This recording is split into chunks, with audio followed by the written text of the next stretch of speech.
प्रेम से कि हमारे बीच में आज मनोज है वचन पढ़ने के लिए। अब हम प्रार्थना करेंगे। प्रेमी दल प्रभु तेरे पवित्र नाम धन्यवाद देते हैं सुंदर समय के लिए, सुंदर दिन के लिए। प्रभु हम सभी को सुंदर समय दिया तेरे निकट में, तेरे वचन को ध्यान करने के लिए प्रभु, इसलिए आपको धन्यवाद देते हैं।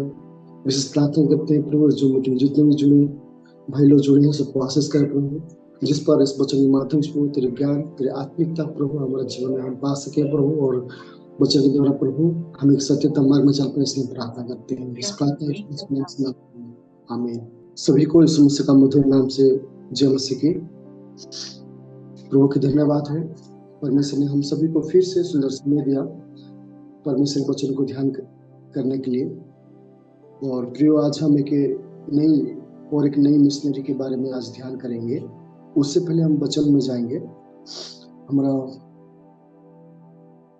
कोई वचन पढ़ने के लिए मदद कीजिएगा। नहमीया उसका 8 पद कोई पढ़िएगा।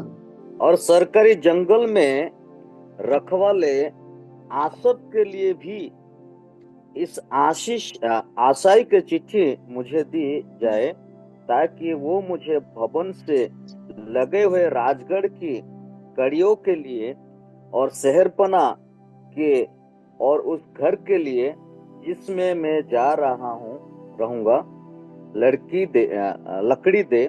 मेरे परमेश्वर की कृपा दृष्टि मुझ पर भी। इसलिए राजा ने ये विनती ग्रहण किया। Okay, thank you sir. प्रभु के धन्यवाद हो। और हम सब कोई नहमीया के बारे में सब कोई जानते हैं ना। नहमीया का जो काम था और उनके जो परमेश्वर के प्रति जो लगाव था, हम सब कोई जानते हैं। और जैसे कि हम सब कोई इस विषय को हम ध्यान किए थे, सुने थे कि जब इस्राएल लोग जब पाप करने लगे, परमेश्वर के विरुद्ध में खड़ा हुए और अपने जो घमंड में उन लोग जीवन बिताए, अन्य विदेशी जो देवी देवता को उन लोग मानने बनने लगे, तो परमेश्वर के दंड उन लोग का जीवन में आया। तो जब परमेश्वर की जो दंड उनके जीवन में आया, तो इस्राएल का जो प्राचीन जो मंदिर है और उसका जो प्राचीन जो दीवारें हैं, उनको क्या किया गया ना, विदेशी जो राजा के द्वारा, जो नबूकदनेस्सर बाबिलोन के, उनके द्वारा क्या हुआ, सारे मंदिर और जो प्राचीन दीवारें को ना विनाश करने लगे ना। वो राजा आकर क्या किया, वो विनाश किया। और सारे जो इस्राएल लोग को वो अपने जो देश बाबिलोन में वो लेकर एक बंदी में लेकर चला गया। और हम जब नेक्स्ट नहमीया पुस्तक को हम जब ध्यान करते हैं, तो वही जो बंदी में थे जितने भी इस्राएल लोग, उसी जो बचे हुए जो बंदी से जो छुटकारा पाए, पुनर्बार इस्राएल में आकर उन लोग फिर से वहां पर रहने लगे। तो उस घटना को हम देख पाते हैं। जब उन लोग इस्राएल लोग पुनर्बार आकर इस्राएल देश में रहने लगे, तो उन लोग वहां का सारी चीजों को देख रहे हैं। और जितने भी जो आजू बाजू जो देश है, सारी शत्रुता उनको हमला कर रहे हैं, उन लोग को टॉर्चर कर रहे हैं, क्योंकि वहां का जो प्राचीन दीवार है क्या वहां पर टूट गया था। उनको एक सेफ्टी के लिए प्राचीन दीवार नहीं था। तो इस जो घटना नहमीया के पास जब आता है कि प्राचीन दीवारें जो गिरा हुआ है और वहां का सारे जो शत्रु हमला कर रहे हैं, बड़ा दिक्कत हो रहा है, तो नहमीया ने जब नहमीया को चैप्टर 2 में जब हम ध्यान करते हैं, तो नहमीया ने बहुत ही अपने को दुख महसूस करता है ना, बहुत दुख महसूस करता है। परमेश्वर निकट में जाकर प्रार्थना करता है, निवेदन करता है कि परमेश्वर कुछ भी उपाय निकाले कि नहमीया पुनर्बार जाकर वो क्या करे ना, पुनर्स्थापन, वो जो प्राचीन दीवार पुनर्स्थापन करे, पुनर्निर्माण करे। और प्रार्थना कर वो राजा के निकट में जाता है, सारे विषय को रखता है। भले उसका मन में डर है, तभी भी राजा के पास रखता है। और राजा भी अनुभव देता है कि पुनर्बार वो जाकर क्या करे ना, वो जो प्राचीन दीवार है वो क्या पुनर्बार निर्माण करे बोलकर। तो हम नहमीया चैप्टर 2 में हम 3 गो विषय को हम मुख्यतः हम यहाँ पर देख पाते हैं। जो पहला विषय है कि नहमीया परमेश्वर पर भरोसा निर्भर रखता है। और प्रियो, ये बहुत जरूरत है कि हम भी परमेश्वर के ऊपर भरोसा निर्भर रखना बहुत जरूरत है ना। जैसे कि कोई भी विषय करने से पहले हम अपने दिमाग, अपने बुद्धि से नहीं, लेकिन परमेश्वर की इच्छा, परमेश्वर की प्लानिंग, परमेश्वर की वो चीज जो कुछ हमारे जीवन में आता है उसको फॉलो करना बहुत महत्वपूर्ण है। और वो चीज हम नहमीया का जीवन में देखते हैं। वो जब चिट्ठी उसका पास आता है तो वो परमेश्वर निकट में जाकर निवेदन करता है, प्रार्थना करता है ना, कि परमेश्वर की कृपा दृष्टि ना नहमीया का प्रति आए और राजा उसको क्या उसकी अनुमति दे कि जाकर पुनः क्या करे, वो ना दीवारें फिर से खड़ा करे। तो उस प्रकार हमारे जीवन में भी कोई भी विषय को करने से पहले हम परमेश्वर की प्रार्थना करें, निवेदन करें कि परमेश्वर की इच्छा क्या है और परमेश्वर की कृपा दृष्टि उस जो विषय हम करने वाले हैं वहां पर हो बोलकर। तो पहला चीज की ना संपूर्ण रूप से वो क्या कर रहा है ना, परमेश्वर को भरोसा रख रहा है, प्रार्थना कर रहा है, वो अपने दुखों के विषय में गुहारी कर रहा है। और उस तरह हम भी प्रियो कि हम भी परमेश्वर निकट में हमारा हर एक विषय को, निवेदन को परमेश्वर को रखना, परमेश्वर को बोलना, ये बहुत महत्वपूर्ण है। हम परमेश्वर को नहीं बोलेंगे, परमेश्वर को हम प्रार्थना नहीं करेंगे, उस चीज को करेंगे तो कहीं ना कहीं हम उस विषय में हम सक्सेसफुल नहीं हो पाएंगे ना, हम उसमें हम विजय प्राप्त नहीं कर पाएंगे। तो महत्वपूर्ण कि हम हर एक विषय को परमेश्वर निकट में प्रार्थना करें। और दूसरा विषय कि परमेश्वर के लिए हम बिना डरे, बिना हिचक कर हम क्या करें, परमेश्वर की बातों को हम रखें। और वो विषय हम नहमीया के दूसरे विषय में देख पाते हैं। नहमीया एक दूसरे राजा के अंडर में काम करता था, एक जो फल का जो जूस बनाकर वो राजा को वो देता था। और वैसे वाला व्यक्ति वो राजा के पास बिना डरते हुए भी परमेश्वर की बातों को रखना, परमेश्वर लोगों की जो समस्या की तो रखना, ये बड़ी विषय है ना, क्योंकि राजा कुछ भी कर सकता है ना, सोच सकता है, परंतु नहमीया ने नहीं डरा, अपने बातों को राजा के पास रखा कि मुझको ना अनुमति दे कि मैं यहाँ से क्या करूँगा, फिर से इस्राएल में जाऊं और पुनर्निर्माण, जो दीवार टूटा हुआ है उसको ना पुनर्निर्माण करूं। तो उस प्रकार हमारा जीवन में बहुत ही महत्वपूर्ण, बहुत जरूरत है ना कि परमेश्वर की बातों को दूसरे निकट में बिना हिचकते, बिना डर से हम दूसरे को हम उनको बताएं। कई बार ऐसे होता है ना कि लोग क्या सोचेंगे, लोग हमको गुस्सा करेंगे, मगर हमारा बातों, हम परमेश्वर की बातों हम सही तरीका से और खुला नहीं बता पाते हैं।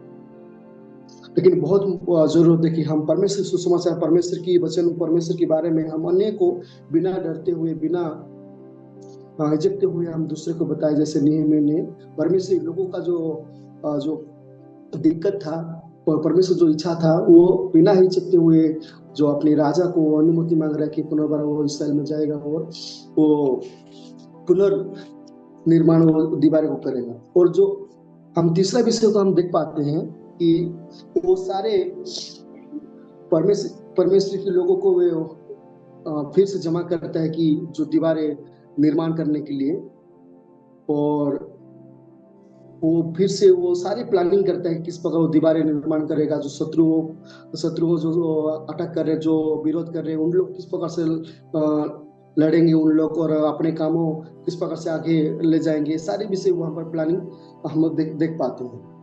और नहमीया ने बहुत अच्छा तरीका से सारे विषय को हैंडल किया, सारे नेतृत्व किया, सारे इस्राएल लोग को बताया कि शत्रुओं कैसे लड़ेंगे और अपने जो प्राचीन दीवार किस पर खड़ा करेंगे।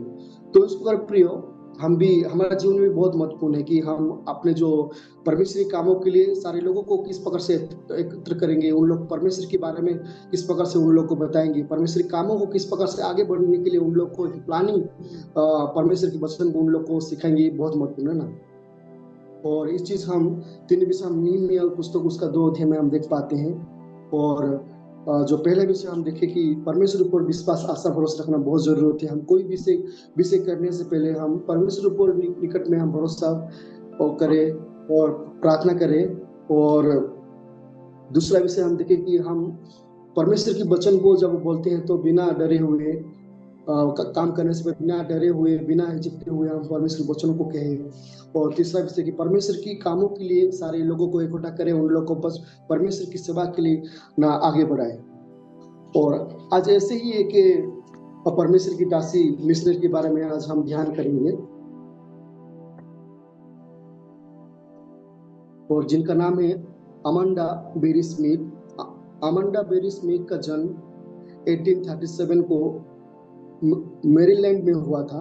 और उनका जो जो पापा माँ थे वो गुलामी में रहते थे, और उस समय वो उनके घर में जो वो जन्म लिए थे, और उनके पिता गुलामी से आजाद पाने के लिए कई परिश्रम किए, लेकिन वो आजादी प्राप्त नहीं कर पाए।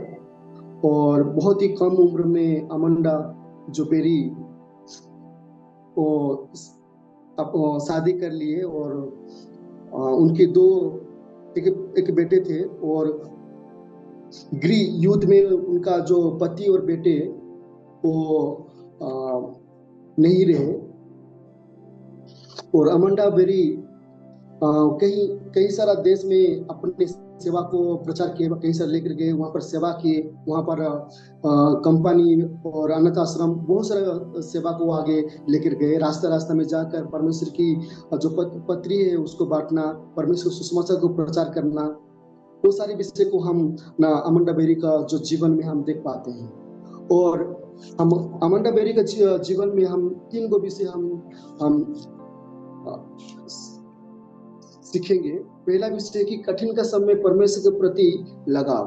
देखिएगा, अमांडा बेरी का जो जीवन में पहला विषय कठिन का समय, और जो वो कि गुलामी परिवार में जन्म होते हुए भी उनका जो प्राथमिक जो जीवन था वो परमेश्वर के प्रति लगाव और प्रार्थना के प्रति प्रेम, ये सारे विषय को हम देख पाते हैं। और एक जो भेदभाव का जीवन उस समय भी था कि लोगों को भेदभाव, उनका जो शरीर देखकर, कला को देखकर उन लोगों को भेदभाव करना उस समय भी था। लेकिन जो अमांडा बेरी ने उस चीज को सामना किया और परमेश्वर की आत्मिकता में वो बढ़ने लगी। और उस प्रकार प्रियो हमारे जीवन में भी कठिन समय में परमेश्वर को भरोसा आशा कर जीवन बिताना बहुत जरूरत है। हम ना पीछे ना हट कर, और हम परमेश्वर पर विश्वास और सारे विषय परमेश्वरी ऊपर छोड़ देकर हम जीवन बिताएंगे तो निश्चय परमेश्वर हमको वो सारे विषय से हमको क्या करेंगे ना, वंचित करेंगे। और दूसरा विषय हम देखते हैं कि कई सारे कठिन समय में भी परमेश्वर पर विश्वास में बने रहना। और हम देख पाते हैं जो अमांडा बेरी का जीवन में जो जब पति और बेटे नहीं रहे, तभी भी वो अपने विश्वास में कमी नहीं हुआ ना, वो पीछे नहीं हटे। कई तरह ऐसे होता है कि परिवार में समस्या और दुख आता है तो हम विश्वास में कमी हो जाता है, हम पीछे हट जाते हैं। लेकिन अमांडा बेरी ने पीछे नहीं हटी, अपने विश्वास को और बढ़ोतरी की और विश्वास में बढ़ी, और वो अपनी जो सेवा है वो और आगे लेकर गई। ये बहुत ही हमारे लिए सीखने के लिए विषय है ना, कि हमारे घर में समस्या रहे, कि हमारे व्यक्तिगत जीवन में समस्या रहे, तभी भी हम जो उद्देश्य को पूरा करना, परमेश्वर की सेवा को आगे ले जाने की बड़ा विषय है। वो चीज हम अमांडा बेरी के जीवन में हम देख पाते हैं। वो अपने चाहे बेटे नहीं रहा, कि वो अपने पति नहीं रहा, उसके लिए दुख में नहीं पड़ना कि हमको अभी क्या, मेरे सहारा कोई नहीं है, हम कैसे जिएंगे, कैसे रहेंगे, ये सारे विषय वो नहीं सोची, परंतु वो आगे बढ़ते गई, परमेश्वर की सेवा को आगे और आगे लेकर गई। तो उस प्रकार हमारा जीवन भी होना चाहिए। और हम तीसरा विषय हम देख पाते हैं, वो दूसरे को बलवान करने के लिए वो खड़ा हुई। हम देख पाते हैं कि वो कई सारा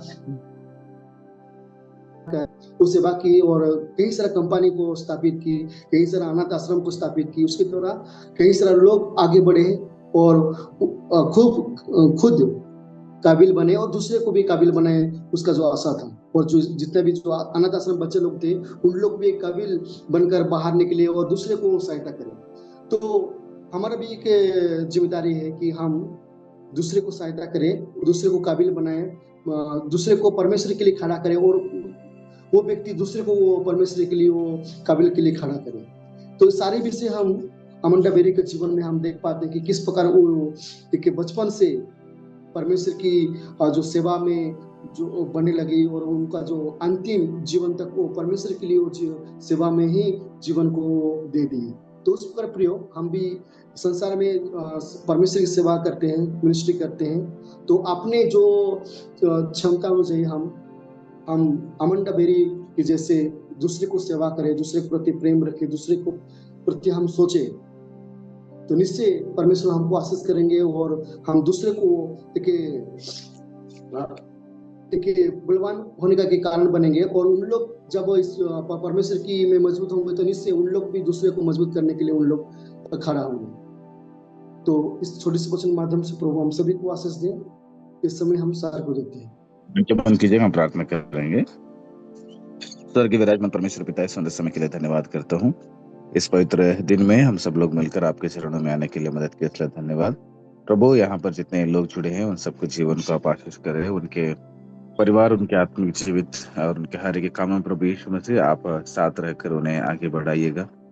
प्रभु, तेरे लिए जब भी हम एक कदम आगे बढ़ाते हैं, हमें बल सामर्थ्य दीजिए ताकि उस कदम को और भी 10 कदम आगे रखकर आपकी महिमा इस पृथ्वी पर कर सकें। पाप से लड़े, शैतान के शक्तियों से लड़े और जीवित जीवन को बचाते हुए हमारी जिम्मेदारी को अच्छे से निभाते हुए तेरे महिमा को हमेशा हमारे जीवन के द्वारा, हमारे काम के द्वारा करने के लिए मदद करना। अगर कोई बीमारी में अस्वस्थ में प्रभु है, उन सबको स्वास्थ्य दे दीजिएगा, चंगाई चमत्कार दे दीजिएगा ताकि बल पाकर आपके लिए जी सके। सारे प्रार्थना यीशु मसीह के मधुर नाम से विनती करते हैं पिता, आमीन।